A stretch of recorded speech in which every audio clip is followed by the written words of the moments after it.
Fala pessoal, esse é o meu podcast Dando Vozcast por Ana Carolina Oliveira e hoje nós temos mais uma convidada especial, inspiradora, e o tema de hoje é profundo, sensível. Estamos no Maio Laranja e vamos encerrá-lo com chave de ouro para falar sobre esse tema. Mais uma vez eu vou ler aqui a descrição da minha convidada que vocês vão ver que é pra lá de especial mesmo. Ela é uma mulher, como eu disse, inspiradora.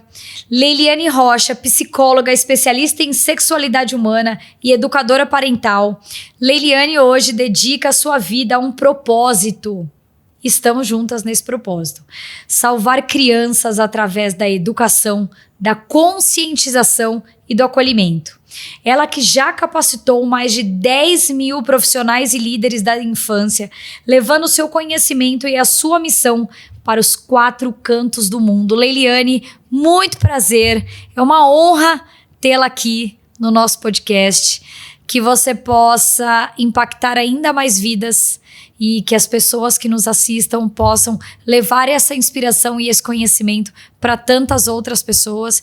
Não sei se você sabe, já era sua seguidora, já fiz, inclusive recentemente, um dos seus cursos que me inspirou também nessa jornada e poder também me capacitar e poder levar essa mensagem para tantas outras pessoas. Falaremos aqui da infância, enfim, vamos falar de muitos assuntos profundos, mas eu quero que você conte aqui para o pessoal um pouco da Leiliane, um pouco da sua profissão e do que você vem fazendo para realmente impactar tantas vidas hoje.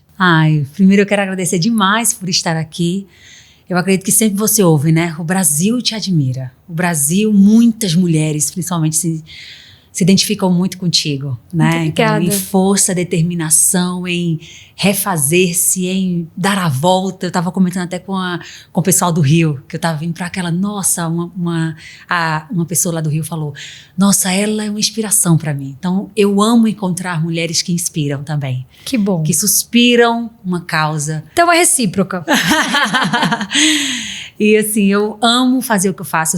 Eu sempre falo, Leiliane, fala de sua profissão. Primeira coisa, eu sou uma apaixonada pela sexualidade humana. Ela é incrível, ela é potente, ela é nossa espinha dorsal. E eu estudo a sexualidade humana desde 2003, quando realmente eu me apaixonei, passei a fazer muitas palestras em relação a isso, principalmente para mulheres que não tinham prazer sexual.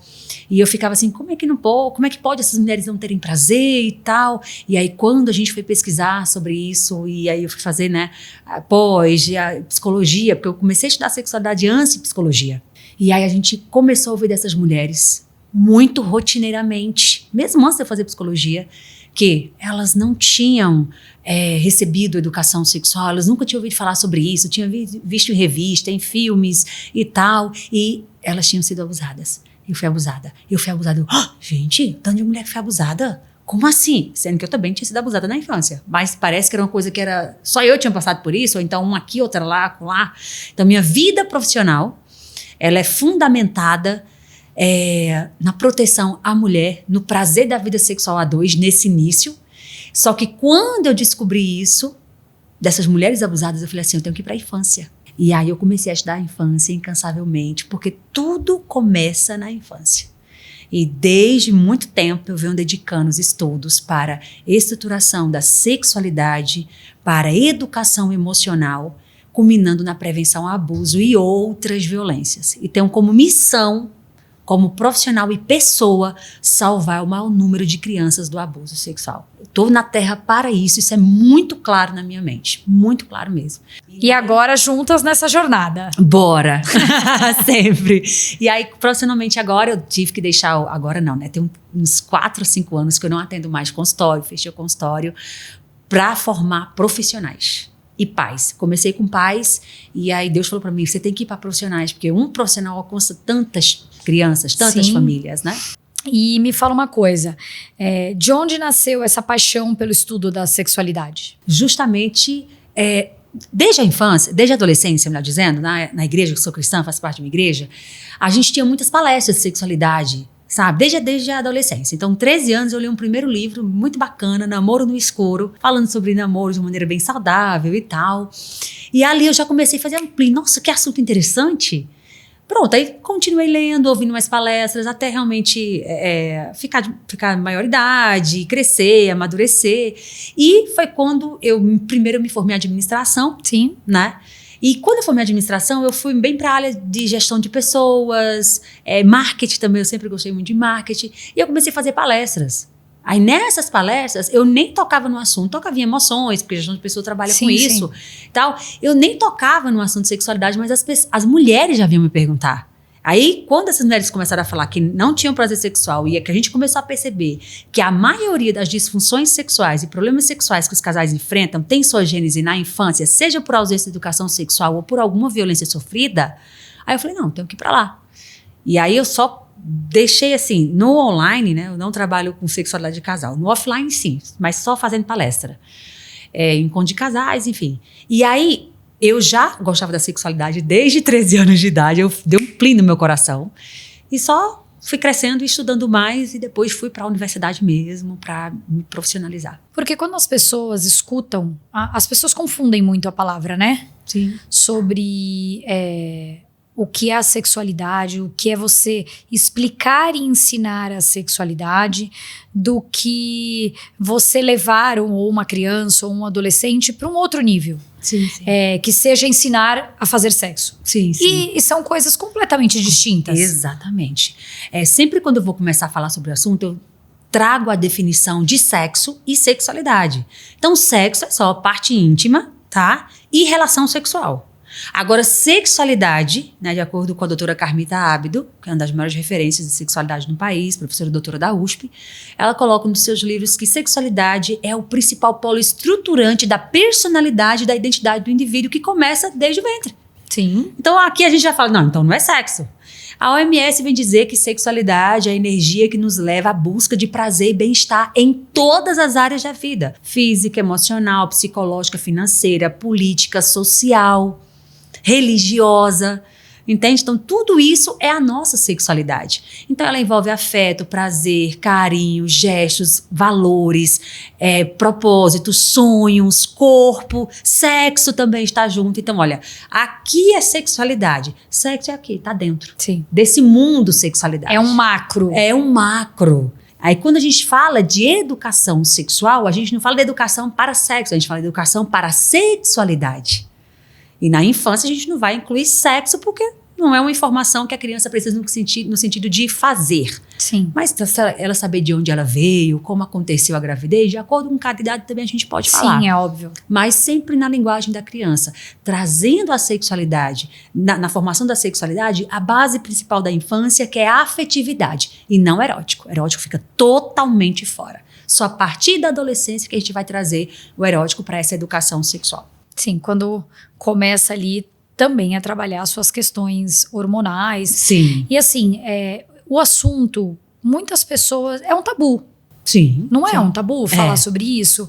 Muitas pessoas não têm esse bate-papo, esse diálogo dentro das suas próprias casas. Sim, sim. E elas acabam, principalmente os adolescentes, né? Quando entram nessa fase, os hormônios à flor da pele, é um desejo que ele começa a acontecer, que eles também não sabem de onde vem, e não tem um diálogo dentro das suas próprias casas. Exato. Então, o que eles vão fazer? Acabar descobrindo, talvez, que aí eu acho que é aí onde entra a disfunção, acabar descobrindo fora. Exato. Então eu não tenho acesso dentro da minha casa, porque eu não tenho um diálogo com a minha família, eu não tenho um diálogo com quem tá comigo, com o próximo, eu vou buscar essa informação fora. E por isso que talvez eu acho que fique um pouco disfuncional, porque algumas informações que eles buscam fora não são as reais. E eles vão descobrindo porque a vida vai te levando pros lugares. E isso não acontece na adolescência. Isso acontece com crianças a partir de 3, 4 anos, chegam pra gente as demandas. Porque antes o adolescente procurava sobre isso. Quando a gente começava a ler aquela vontadezinha de paquerar, nossa época era paquerar, hoje já tem outros nomes, né? Nem sei quais são tantos nomes. É chipar, é crush, né? A nossa era paquerar, piscar o olho, né? Então aí a gente começava, não, só que hoje a erotização infantil está tão grande, mas tão em evidência, é um problema tão sério, que as crianças de 4 aninhos já estão querendo saber muito sobre essas sensações, porque essas sensações são despertadas em músicas, em danças, em vídeos que elas veem, em tanto material sexualizado. Então, o contato com a pornografia, com a sexualização, que realmente interfere nesse desenvolvimento da criança, está acontecendo ali logo muito cedo. Então, eu, por exemplo, já acompanhei casos de crianças que foram tão erotizadas que elas entraram num quadro de masturbação compulsiva de sangrar o pênis do menino, tanto se masturbar, de 7 a 8 anos. Meninas de 5 anos com as vulvas todas cortadinhas de tanto se masturbar 15 vezes ao dia, 10 vezes ao dia. Já atendi em consultório esses casos. Todos esses casos tinham fatores em comum, ou vários. Ou a criança viu os pais fazendo sexo, ou teve acesso à pornografia, ou ela foi muito erotizada, ou ela foi abusada. Então, a erotização, o abuso, a pornografia são os 3 principais inimigos que a gente precisa combater. Porque estão realmente roubando a infância e trazendo seríssimos problemas na formação da identidade e da personalidade, já que a sexualidade é esse polo que estrutura os dois. E esses 3 inimigos aqui têm impactado diretamente para transtornos, desenvolvimento de transtornos, problemas da autoimagem. Então, é desde a infância, desde tenra idade mesmo, que essa busca pelo conhecimento sobre sexo e tudo mais está sendo bem maior, porque em nossa época a gente era pouquíssimo estimulado. A nossa maior sexualização foi o tchan, foi algumas músicas. Hoje não, hoje é pornografia pesadona. Mas me diz uma coisa, e aí pegando um gancho do que você falou sobre o tchan, sei lá, vamos pegar. As músicas, elas falavam muita coisa, só que eu não sinto... Aí eu pego a minha infância, a minha adolescência, que essas músicas me levavam para esses lugares de pensamento sobre sexo, de pensamento sobre... Eu não tenho essa memória. Sei lá, vou até falar que você pega a música, o pinto do meu pai fugiu com a galinha da vizinha. Gente, era uma música que a gente dançava porque ela era engraçada, porque, sei lá, um axé, algo do tipo. Uma música dessa hoje, e aí eu peguei, muito curioso, eu fui no aniversário uma vez e eu vi 4 meninos olhando o celular. E eu escutei a música.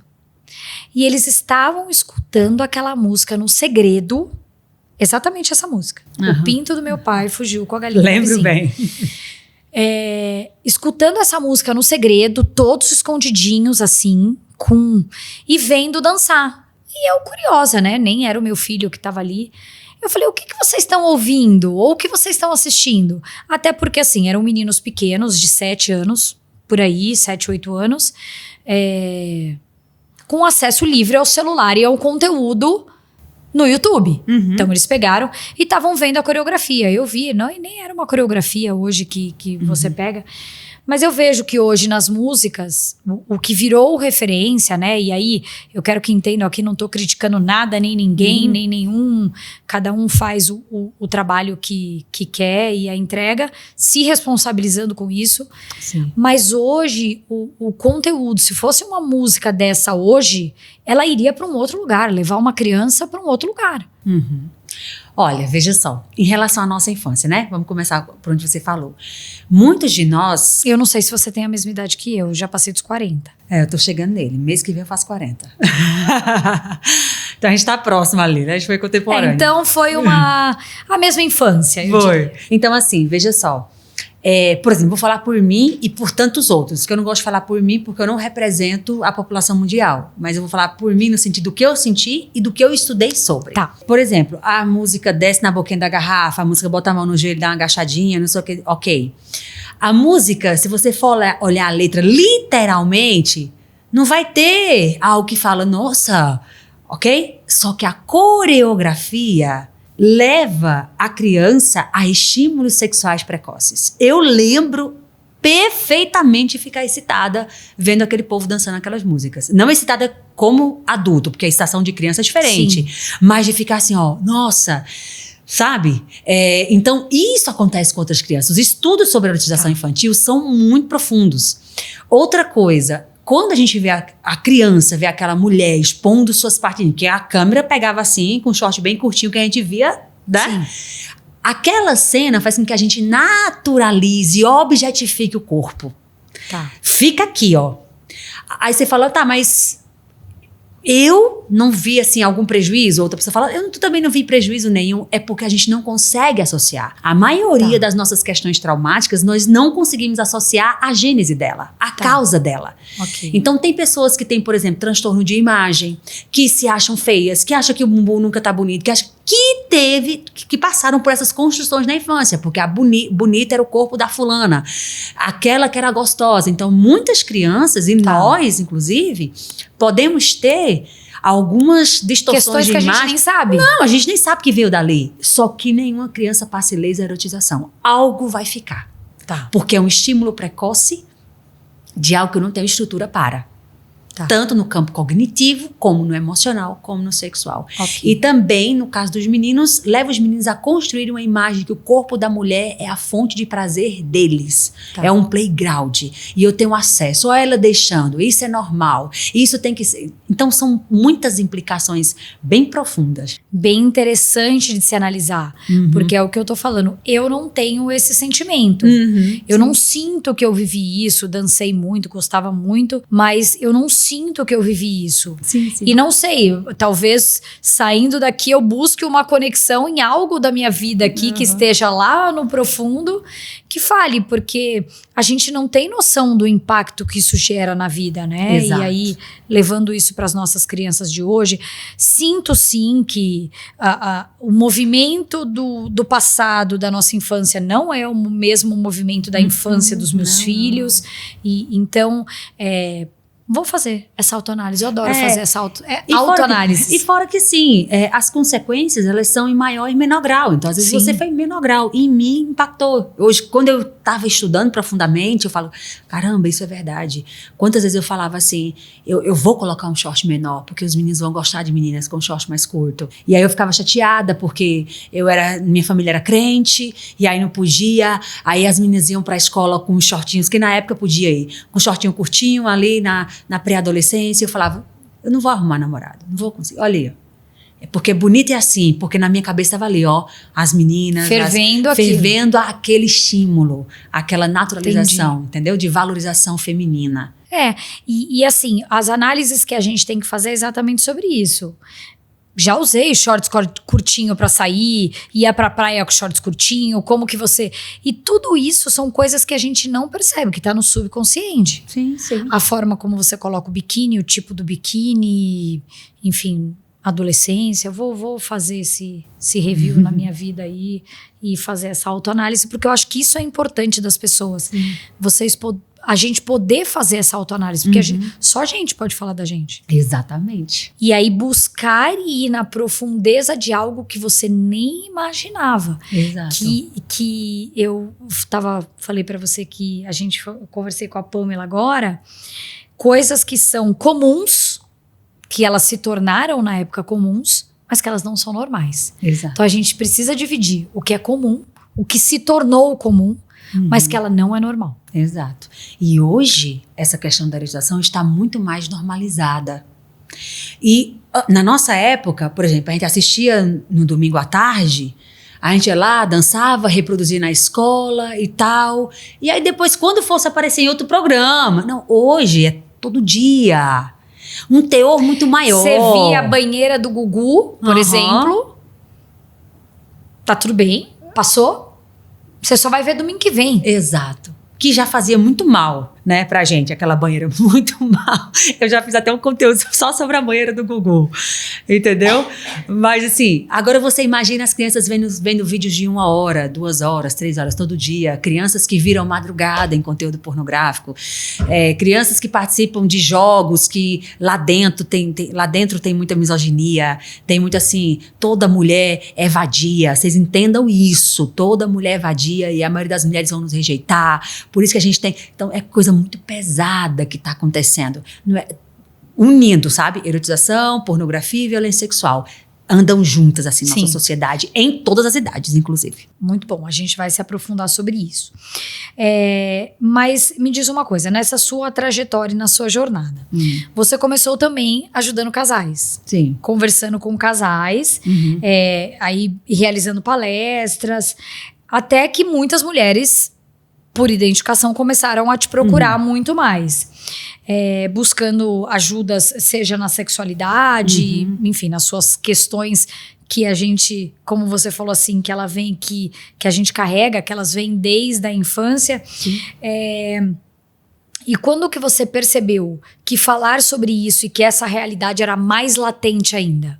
Em relação às mulheres? Isso. Não. Ai, era muito incrível, porque assim, a sexualidade, os estudos, eles são tão bonitos e consistentes que, se aplicados, os resultados não são demorados, né?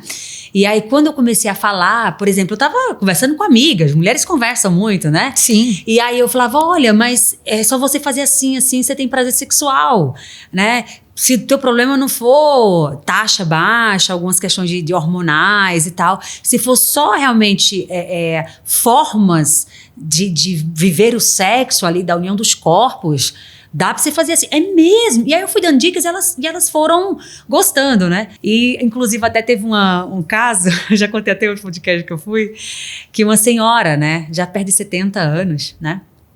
Eu fui numa igreja fazer uma palestra, e aí sobre sexualidade, e aí eu expliquei como ter orgasmo através do clitóris e tal, não sei o quê. Quando terminou a palestra, ela falou pra mim assim, falar contigo no final, né? Porque eles fazem bem assim. Aí eu falei, claro, minha filha, eu não consigo sentir esses orgasmos que você falou aí, não sei, esses negócios aí. Aí eu falei, vamos lá. Não sei como funciona essa parada. E aí ela falou assim, eu falei, como é que tá as suas taxas? Aí fiz ali uma consulta rápida com ela. Sim. E tal. E aí ensinei, né? Como ela sentia orgasmo clitoriano, ela nem sabia que eu tinha isso. E ensinei direitinho pra ela. Por de um tempo, acho que meses, eu voltei naquela mesma igreja fazer uma palestra sobre autoestima e tal, né? Que era só pra mulheres. E aí aquela, eu lembrei, eu falei, acho que eu vi em algum lugar, mas tudo bem. Que é muita gente. Vem ela, aí ela fez, ó. No final, né? Aí eu falei. Aí ela chegou pra mim e falou, minha filha, tem um negócio pra falar pra você. Falei, o que foi? Eu gozei. Aí eu falei, ai, que legal, que linda você. Minha filha, agora tem um problema. Eu falei, o que foi? Toda hora. Eu quero meu marido, ó, tá. Não sei. Eu falei, não, mas esse é um problema bom de resolver, vamos lá e tal. Então, assim, eu fico muito encantada, porque quando a gente entende sobre a sexualidade, muita coisa morta que estava na gente passa a viver. Porque, como diz Carmita Ábido, ela é o polo que estrutura nossa personalidade e identidade. Então, o sexo também faz muito parte disso. Então, eu me encanto pela sexualidade, porque quando a gente vai ensinar para adultos, para adolescentes, para crianças, a gente percebe resultados factíveis, porque os estudos são até da proteção. Muito, sim, exatamente. Principalmente da proteção. Exatamente. Então, por isso que eu sou assim uma defensora assídua da educação sexual saudável e adequada, não de qualquer maneira, porque os resultados, crianças de 1 ano e 8 meses dizendo não para um tio que foi brincar com a parte íntima dela porque fez a dinâmica, ela aprendeu, é muito didático. Então é muito didático, os estudos da sexualidade são muito didáticos para os adultos, para os adolescentes, para a criança. É só a gente buscar realmente o que tem de melhor e ir adaptando às idades. Então por isso que eu fico muito apaixonada, porque eu amo o resultado. Eu amo o resultado. E era essa a minha pergunta. Você, diante dessas palestras, hoje você realmente não faz mais os atendimentos, mas diante das suas palestras e poder voltar nos lugares ou as pessoas te mandarem, porque o pessoal hoje manda muito pelas redes sociais, mandam os e-mails. Qual é o resultado que você tem visto com essa sua jornada de trabalho e ensinando essas questões? Ai, muitas crianças salvas do abuso. Toda semana a gente recebe, principalmente quando eu faço evento gratuito, que é para muita gente, eu faço a cada 45 dias, esse mês agora eu vou fazer, mês de junho eu vou fazer. Sim. São assim, a gente manda, faz as aulas gratuitas, as pessoas participam, eles aplicam as dinâmicas, descobrem que a filha estava sendo abusada pelo avô, que o filho estava sendo abusado pelo irmão mais velho. Então, são muitas crianças salvas, eu não consigo dimensionar quantas. Mas de você ver o resultado já é extremamente gratificante. Muito. É mostrar que está no caminho certo. Exato. Muitas famílias falam assim, nossa, eu falo de sexualidade hoje de maneira tão natural com os meus filhos, até com os meus adolescentes eu tô falando. São mulheres que falam assim, olha, eu descobri que eu fui abusada com suas aulas, e aí eu fui atrás de tratamento. E aí percebi que muitas travas da minha vida foi por causa daquele abuso que eu nem tinha identificado como abuso. São profissionais, até uma aluna minha que eu me emocionei, que só no mês de abril ela alcançou 1.200 crianças e adolescentes. E aí ela mostrou as fotos em escola assim completa do estado, escolas particulares aqui de São Paulo, a Fabiana, aqui de São Paulo. Outra já alcançou 10.000 esse ano. Então esse trabalho de capacitação, era isso que eu queria. Foi difícil para mim deixar de atuar com casais, deixar meu consultório, porque para psicólogo, consultório é o xodó, para a maioria que gosta de clínica, é a menina, né? dos olhos. Mas eu tive que abrir mão, porque eu era uma só lá, eu alcançava tantas pessoas por ano lá. E por dia eu alcanço quantas hoje? Por mês. E um profissional capacitado vai alcançar crianças que eu jamais alcançaria. Chegaria, pais sim. e profissionais, prefeituras completas sendo treinadas pelas minhas alunas. Então eu falo, poxa, é isso. É sobre formar um exército da proteção à infância. E vamos pra guerra todo mundo junto, né? Mas me veio uma pergunta aqui, você falando de formar esses profissionais. Você já teve algum relato, e essa é uma curiosidade minha agora, Tá. de alguém que te procurou? Porque assim, vamos contextualizar. O abusador é aquela pessoa que convive, é aquela pessoa legal. Ele não é o cara do mal, o lobo mau. Ele é o legal. Ele é o que tá no ambiente, o que conquista todo mundo. Esse é o perfil do abusador. Você já teve relato de alguém que veio fazer o seu treinamento e ele era essa pessoa? Você já chegou a descobrir isso? Relato aberto, olha, eu vim aqui porque eu sou mais... Não, óbvio que a pessoa não vai falar, olha, eu vim aqui porque eu sou o abusador e eu quero aprender direitinho como é que eu faço. Mas assim, tem algumas perguntas, inclusive tem um perfil que eu já denunciei algumas vezes, inclusive pro SaferNet e outros também, que é claro, que até hoje às vezes vem na minha caixinha de pergunta, já recebi no direct assim, você pensa que é alguma coisa, você não sabe o que tá acontecendo, de meu Instagram ser derrubado, depois virem me falar deles mesmo, que colocaram na comunidade que tem mais de 200 mil abusadores para denunciarem meu Instagram. Eu tô desde janeiro sem conseguir fazer live, entendeu? Eu tô bloqueada também. Então assim, a gente sabe que eles são assim, eles são muito unidos, eles são muito persistentes no que eles querem fazer. E com certeza eles vêm atrás da gente. Porque eu falei ontem, eu estive no teatro da Gabriela Duarte e a gente falou sobre isso ontem mesmo. O abusador, ele é, como eu disse, essa pessoa legal, sim, né? O conquistador, até porque ele tem que fazer de uma forma direitinho para que ele não seja descoberto. Exatamente. Porque se ele for descoberto, tudo aquilo que ele faz vai cair por água abaixo. Exato. Né? Então ele tem que continuar o trabalho que ele executa para ele continuar com aquela vítima ou com qualquer outra vítima que ele vá fazer. Exato. E isso é o mais preocupante. O maior perigo do abusador é não apresentar nenhum perigo. Esse é o perigo dele. Então, o que um grande estudo lá dos Estados Unidos, da Europa, aqui do Brasil e todos os estudos que eu já tive acesso, o que eles são unânimes em uma afirmação. O abusador é um suspeito. Não tem como você olhar assim e falar, esse tem cara de abusador.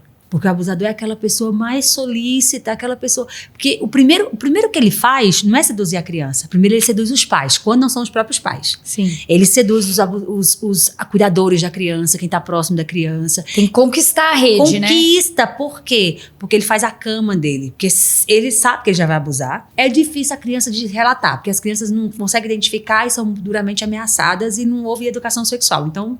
complica. Mas se a criança relatar, ele já tá feito aqui a caminha dele.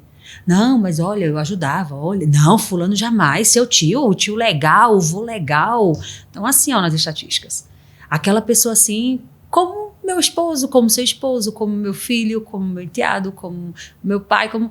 Eles são assim. Entendeu? A pessoa que tem sua família linda, eles amam o manto da religião, Nossa, principalmente, nesse final de semana eu tava treinando líderes religiosos e profissionais da rede de segurança, de prefeitura, enfim, né? Eu falei, gente, pare com esse negócio de só porque você chama fulano de irmão da igreja, de irmão. Não tem isso. Abusadores, eles procuram lugares, situações e hobbies que eles tenham contato com o corpo da criança e que o adulto queira deixar na mão dele. Por exemplo, na igreja, muitas pessoas chegam na igreja evangélica, que tem escolinha só para criança, tem a sala das crianças, vão para lá para assistir o culto tranquila. Você chega numa festa, tem um playground, vão para lá para eu ficar aqui conversando com minhas amigas. Então eles fazem ocupações, muitos casos já atendi de crianças abusadas em playground de festa. Entende? Por isso que eu não sou a favor jamais de festa infantil sem a presença dos pais. E aí você pega e fala assim... E eles são, vamos supor, uma criança pequena, quantas vezes os meus filhos eram pequenos, quer subir no brinquedão e não consegue? Qual que é a primeira reação? Onde você pega? No bumbum, né? Pra subir. Você pega no bumbum, você não vai pegar no pezinho da criança pra ela se apoiar e pôr.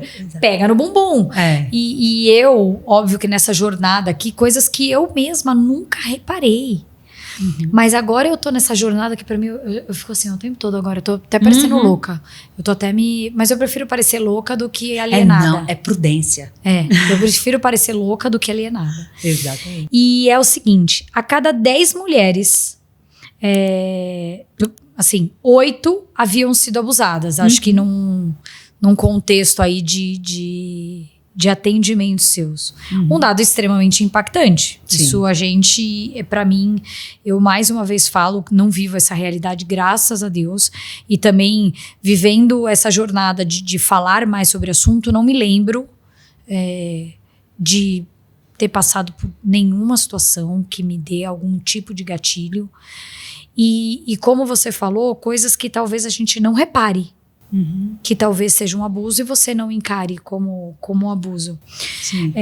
Como esse primeiro número dessas suas análises, desses atendimentos, te impactou para você realmente continuar seguindo em frente e ver, estou no caminho certo, é exatamente isso que eu quero fazer? Eu comecei a contabilizar quando isso começou lá no início, ainda quando eu tinha formado de administração, que eu comecei a palestrar, que eu te falei aqui. Quando começou a ficar recorrente, eu falei, agora todo lugar que eu for palestrar, eu vou fazer uma enquete. Uma enquete ali, anônima, com uma folhinha impressa, entregava pro pessoal e tal, e era impressionante. Era esse número aí. De cada 10, 8. De cada 10, 7. Tem um lugar de cada 10, 9. Entendeu? Já fui palestra em 300 mulheres, cada 10, 9. Mas elas preenchiam antes de começar ou depois? Depois. Porque isso impacta. Por quê? Porque muitas não sabiam o que era abuso. Muitas que o tio se masturbou pra ela várias vezes, ela não entendia como abuso, porque não tocou no corpo dela. Porque nossa geração cresceu achando que abuso é quando há penetração. Sim. Que estupro é quando há penetração. Não, o adulto tira a roupa pra criança com o objetivo de satisfação sexual, que é o exibicionismo. Sim. E isso é abuso sexual. Elas, meu Deus, eu fui abusado, tô descobrindo agora. Por isso que eu sempre fazia depois. Porque se eu fizesse antes, ia ser de cada 10, 2. Porque elas não conseguem, adultos não conseguem identificar. Porque eu acho que eles remetem a isso. Abuso sexual é uma penetração. Exatamente. E não é. Não, jamais. Então, eu atendi vítimas de abuso sexual sem contato físico, com traumas semelhantes a quem foi penetrada. Entendeu? Porque a dimensão traumática, a gente não mede pelo que aconteceu, mas o que a vítima interpretou e sentiu do que aconteceu. Então, aí são números gritantes. Com os homens, dava menos, porque os homens são mais trancados para falar sobre si. A gente que estuda sabe que as estatísticas não correspondem à realidade do abuso sexual de meninos, porque a estatística coloca 24% dos casos de abuso são meninos. Não, é porque se no abuso sexual de meninas há uma subnotificação, de meninos há uma subnotificação ao quadrado. E aí eu vou fazer uma referência. Esse final de semana eu também estive na palestra da Érica Mantelli. Eles fizeram uma palestra sobre o Maio Laranja. Eu estaria lá. Lá na Lagoinha. Eu estava lá, a delegada Sheila estava lá. Sim. Eu, infelizmente, não consegui assistir a palestra da delegada Sheila, que fui levar minha campanha também do Silêncio que Grita para o Morumbis. com as crianças vestidas, a faixa, que para mim é muito importante, estar dentro dos estádios onde tem um grande número de pessoas, faz a diferença. Então tive que deixar o evento, mas consegui assistir a palestra da Érica. E uma coisa que ela estava falando, que é muito importante, falando sobre os meninos, né? Porque os meninos têm essa história, eles vão começar a sua vida sexual, esse conhecimento, seja a masturbação, ou seja, você precisa ser macho, você precisa ser homem. Exatamente. Eu já tenho desejo pelas meninas, e muitas vezes meninos que com 12, 13 anos têm relação com mulheres de 20, 30 anos. E eles vão encarar aquilo pra eles como vantagem. Uau! Eu sou, desculpa o termo, eu sou o fodão. Eu tô pegando uma mulher mais velha, isso pra eles. Só que isso é um abuso. Eu não tenho dúvidas em falar aqui sobre isso. Isso é um abuso. Sim. E aí me impressiona uma mulher com essas idades maiores, né? Terem prazer em ter relação sexual com um menino de 12, 13 anos e ele tá se achando o máximo. E óbvio que a subnotificação está aí. Exato. Uma vez eu ouvi uma frase em uma palestra que eu fui, não lembro quem, mas falou bem assim: pergunte ao menino como foi sua primeira relação sexual e você vai perceber que a maioria teve um abuso. Entendeu? Muitos foram abusados. Porque muitos foram obrigados a fazer com animais, pressão de primos mais velhos. Muitos meninos participaram, que era o famoso troca-troca. Era muito comum na nossa época, né? Ouvia falar, né? Ouvia falar sobre isso. Só que esse troca-troca foi naturalizado. Só que muitas vezes era o primo de 18 anos, com de 13. Então não foi trazido isso como estupro. Entendeu? E aí os meninos têm dificuldade em notificar mais, porque quando a mulher é abusadora, é uma vantagem. Eu ouvi de um delegado, de uma pessoa que foi na delegacia, que um menino de 13 anos, inclusive 13 anos, foi abusado por uma mulher mais velha, né? Que não era tão velha, mas era mais velha que ele. E aí quando chegou na delegacia, ele falou: ué, tu não é homem não, cara? Tu vai dizer que é ruim uma mulher pegar no teu pino? Como assim? Delegado, entendeu? Policiais já tiraram o sarro de muitos meninos. Eles têm que ser machos. Exato, porque ser macho é pegar todas. Ser macho é começar o quanto antes, né? Então, há uma pressão para os meninos entrarem precocemente na vida sexual e também essa pressão deixa esses meninos mais vulneráveis ao abuso. Quando o abusador é um homem, aí os meninos também não querem contar porque eles têm medo de ser chamados de homossexuais. Como assim? Te pegaram? Você foi o viadinho. Então a subnotificação é muito grande. Uma menina fala: eu fui abusada. Eu fui abusada. Agora o menino fala: o que é que vão pensar de mim, sobre o homem que eu sou? E aí vem a estrutura machista que nós temos, né? De que o homem, ele é reduzido ao pênis que tem. A funcionalidade, como é que ele usa esse pênis? Pronto, aí você é macho ou você não é macho. Não são valores. É tanto que os homens, eles são educados sem ter acesso à sensibilidade, porque ser sensível é ser bicha. Né? E trazem de maneira ainda pejorativa a homossexualidade e outras questões, né? Então a gente percebe uma violência muito grande em relação ao homem, que muitas vezes ele cresce impedido de ter contato com suas emoções e sentimentos, porque o homem não chora, o homem não reclama dor, o homem caiu, só sacode e vai-se embora. Então quando a gente não tem contato na nossa formação psíquica com o nosso sentir, a gente se torna insensível com o nosso corpo e o corpo do outro. Aí depois crescem homens fracos, homens mais vulneráveis, mais fracos para as questões da vida mesmo. Exato. E aí você não sabe o porquê, porque lá com 8, 9, 10, 11 anos ele tem que ser macho, muito macho, com aquele sentimento que talvez ele não conseguisse.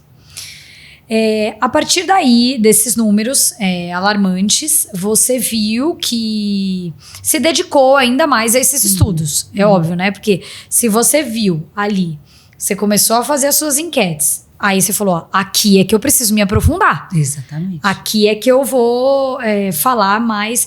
E aí você aprofundou esses estudos sobre a sexualidade infantil, até que em 2014 você fez um compromisso com você mesmo a lutar com a infância, pela infância. E como foi esse momento de decisão e como foi essa entrega que você falou: agora vai? Olha, quando eu comecei a me deparar com as estatísticas, assim, tanto com as estatísticas como a causa dessas estatísticas. Eu fiquei assim resistindo um tempo.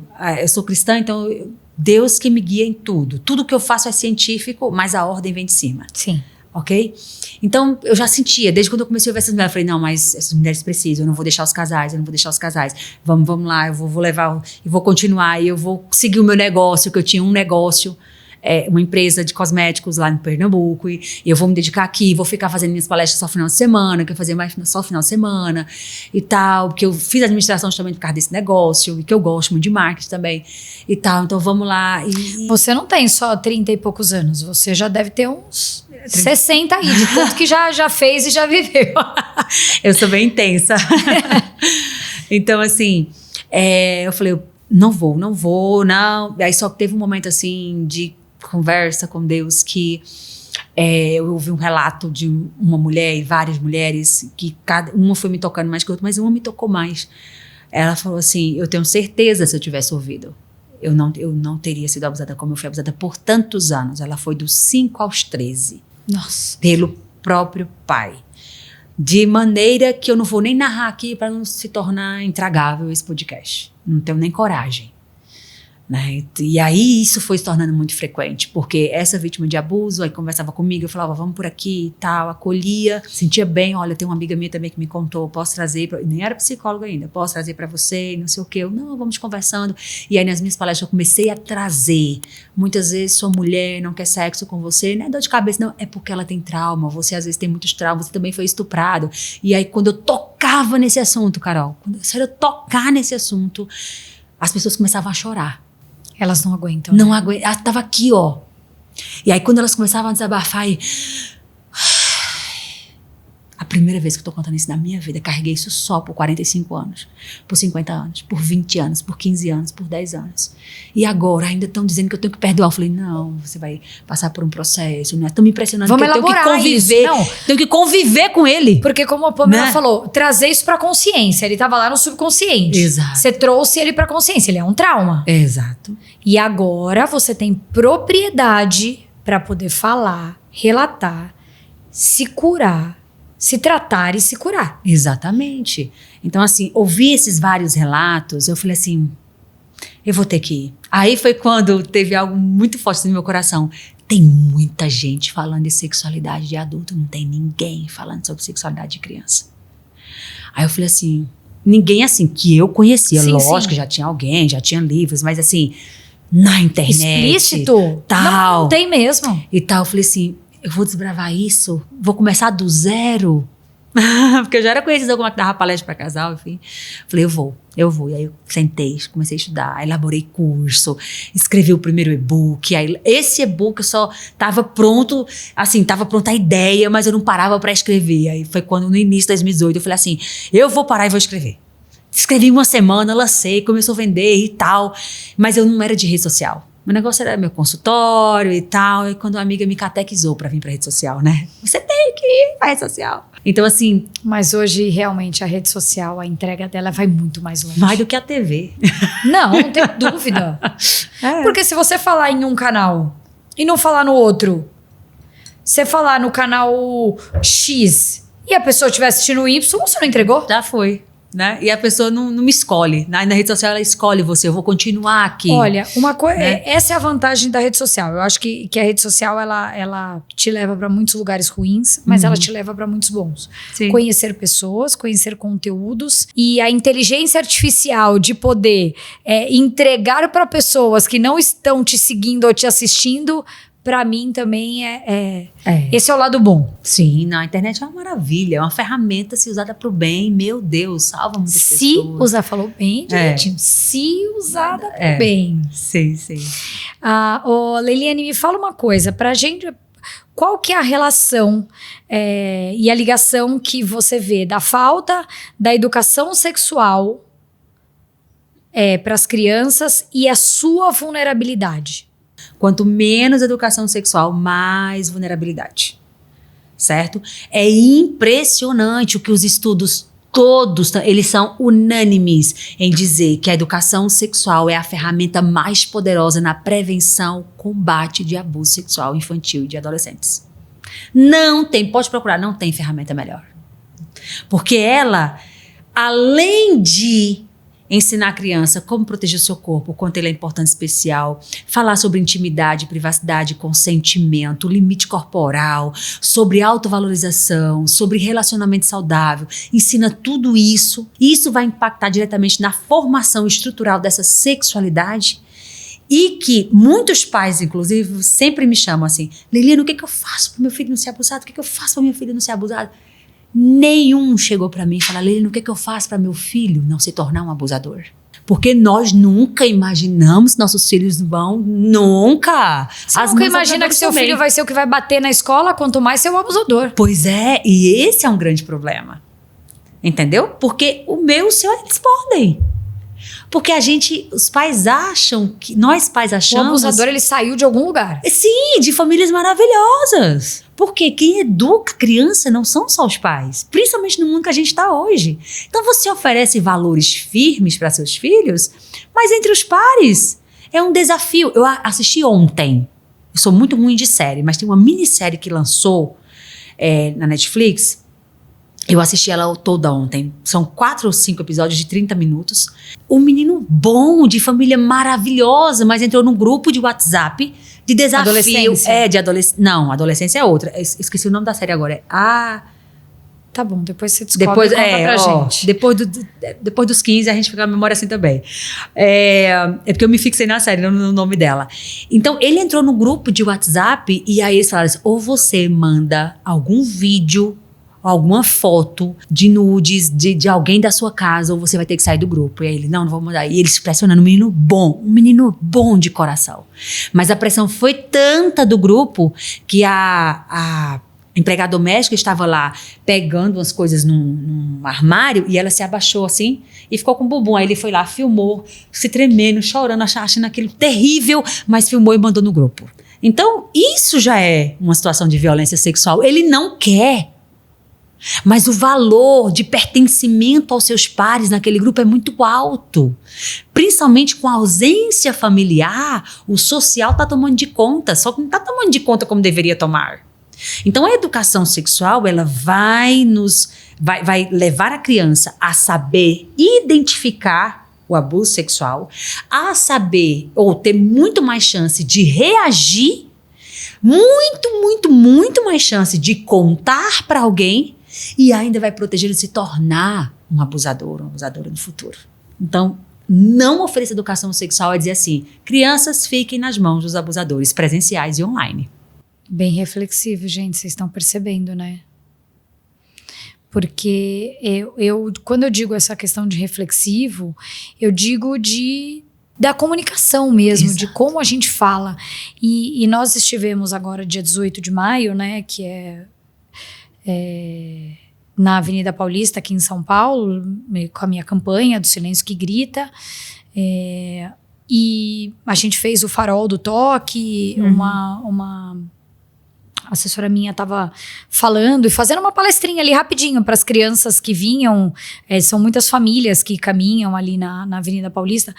E aí, no final, quando a gente foi embora, ela falou assim: olha, eu quero fazer uma reflexão do quanto eu tô impactada das meninas saberem muito mais e os meninos não fazerem ideia daquele conteúdo. Exato. Por que os pais falam para as meninas e não para os meninos? É porque é uma construção social que só mulher é abusada e que só homem abusa. Entendeu? É verdade. Há essa construção. É tanto... Eu não consigo contar, quando eu cheguei na rede social, o tanto de depoimento de mães que eu ouvi assim: ai, Liliane, fiz meu ultrassom, menino, tô tranquila agora. Menino? Tô tranquila agora, não vai ser abusado, Liliane. Eu falei, como? Porque dos casos notificados, a cada 10 crianças abusadas, quase 3 são meninos. E há uma subnotificação ao quadrado, como eu falei aqui. Sim. Se a gente for para casos reais, fazendo uma estimativa, de cada 10 meninos, 6 serão abusados antes dos 13, 14 anos. uma estimativa a partir da nossa prática e que não sou eu só quem afirma isso, mas outros também, outros teóricos. Entendeu? Porque não bate com casos que a gente percebe na fase adulta, enfim. E ainda há esse pensamento. Então, e também é muito importante isso.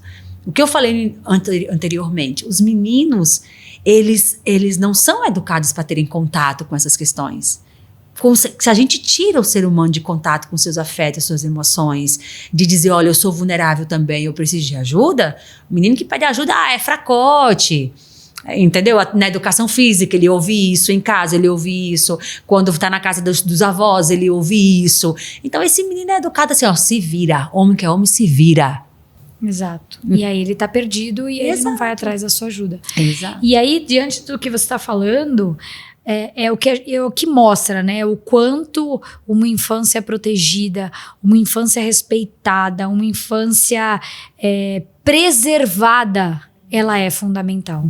Para tudo. Para que a gente tenha essa primeira infância acolhida e seja a base, para que a gente não tenha futuros abusadores, para que a gente tenha uma relação de ser humano, assim, enquanto adulto, boa com os seus sentimentos e as suas crenças. Diante de tudo que você vive, dos relatos do seu grandioso trabalho hoje, quais são as principais marcas que você vê que a violência sexual ela deixa na vítima, que aí você tem relato de vítimas, sejam elas crianças ou adultos. Todas as idades. Mas qual que é o que você acha que é o ponto principal? Eu nem vou falar o que eu acho, que eu sou muito pequena ainda. Eu vou falar até porque se eu falar o que eu acho de verdade... eu vou dizer bem o que os estudos deixam claro. Deixam muito claro. Muitas pessoas desenvolvem estresse pós-traumático, muitas ansiedade, depressão, dificuldade de estabelecer relacionamentos saudáveis. Então, uma mulher que foi abusada, por exemplo, ela tem muito mais chance de entrar num relacionamento abusivo na adolescência e na adultidade, porque psicicamente aquele é o padrão, é o que ela merece. Tá? Então ela, nossa, eu só atraio homem safado, só atraio homem abusivo. É porque é o padrão formado. E ela não imagina que possa ser do abuso sexual. A gente percebe também pessoas com problemas de autoimagem, problemas cognitivos. Então, os estudos que realmente os cérebros de crianças e adolescentes abusados são investigados, percebe em alguns deles perda de massa encefálica, perda de conexões neurais assim, super importantes, perca de neurônio, sabe? Então, essas percas, elas são irremediáveis, como dizem muitos teóricos. Eles usam duas palavras, irremediáveis e indeléveis, cerebralmente falando, certo? A gente percebe que pessoas abusadas, isso eu vi na teoria e na clínica. Na prática. Na prática clínica, na escuta, que a escuta clínica é a mais profunda do universo, sabe? A gente ouve lá que muitas pessoas abusadas, elas têm muita ideação suicida. Era isso que eu ia falar aqui, ó. Ansiedade, depressão, ideação suicida, visão distorcida sobre si mesmo, disfunções sexuais. Isso. Que todos esses traumas são do abuso, não são exclusivos do abuso. Porque quando a gente fala de trauma no ser humano, a gente precisa entender que o ser humano ele é complexo, Sim. né? Não é 1 mais 1 são 2, não é assim. Por exemplo, eu fui abusada, né? Literalmente, eu fui abusada. Eu tenho um problema que eu trabalho na minha terapia há muito tempo, que eu sei que tem ligação com abuso, só que eu sei que tem ligação também com a ausência paterna. Mas você não foi para esse caminho por conta da sua história? Conscientemente, não. Eu não falei assim, eu fui abusada e agora eu vou proteger crianças, como eu tenho muitos alunos que são assim, eu fui, eu não... Não, eu fui porque eu fiquei impactada com o número de mulheres que foram abusadas. Que eu comecei a falar sobre anorgasmia, disfunções sexuais com essas mulheres, e eu falei, abusada, fui abusada. Nos meus papéis, eu, abusada. Eu fiquei assim. Aí isso me levou, falei, não. Aí a maioria na infância. Antes e o seu também foi na infância? Foi, na infância. Né? Então a maioria... Por todo esse padrão, alguém conhecido? Sim, o primo mais legal. Que inclusive abusou de mim, e depois de agora de adulto, que eu só contei pra mim, todo mundo só soube adulta. Contei pra minha família, pra minha mãe adulta, e Minha irmã foi abusada por ele pior que eu. Aquele primo maravilhoso que a gente contava as horas para ele chegar, amado por todos. Ensinava a andar de bicicleta e tal. Aquele primo assim, era irmão, não era nem primo, era irmão, sabe? E o outro abusador meu abusador não, né? Que me abusou, que ele não é meu. Deus me livre. Não, de jeito nenhum. Vizinho maravilhoso que deu a mão pra gente, que minha família é muito, muito, muito, muito, muito pobre. A origem, né? Então a gente faltava comida, eu comia na casa deles. Então, aquele povo que deu a mão assim, sabe? Que se não fosse eles, pra gente ia ser muito difícil a nossa chegada naquele bairro, naquela nossa casa tão humilde, que não tinha nem banheiro, né? Então, eles aproveitam a vulnerabilidade emocional, social, financeira. Eles aproveitam, eles pegam sempre a criança, mas até a Sanderson, eu gosto muito dela, é americana, ela fala o seguinte: o abusador, ele tem um radar que ele consegue identificar a presa mais fácil. Sim. Ele tem um olhar que nós não temos, porque nós não estamos olhando para a prevenção do abuso, ele está olhando para o ataque. Enquanto eles estão assim, todo o tempo procurando, a gente tá, não vai acontecer, isso é besteira, isso é exagero, né? Então essas isso consequências... só acontece no vizinho.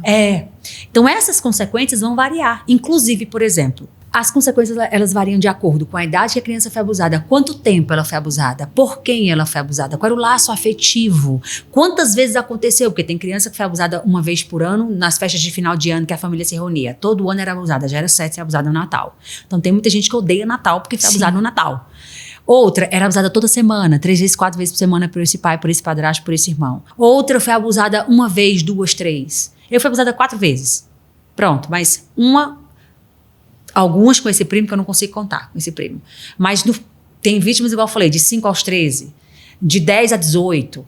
Então essas consequências vão ser mais profundas. Esse né? vizinho legal, por exemplo, você entendia, eu não sei quantos anos você tinha na época, e é um problema para você falar sobre isso? Não, falo tranquilo. Eu peço desculpas. Não, tudo bem. Esse vizinho, dada a situação vulnerável realmente da sua família, e ele fazer isso com você a troco de comida, a troco de um conforto ali que vocês, enquanto família, precisavam. Também não sei se foi com a sua irmã, também esse vizinho. Mas você entendia que aquilo era uma forma... Ele tá fazendo isso porque ele... na infância, né, a gente e já ouvi muitos relatos. Ele estava fazendo isso por amor.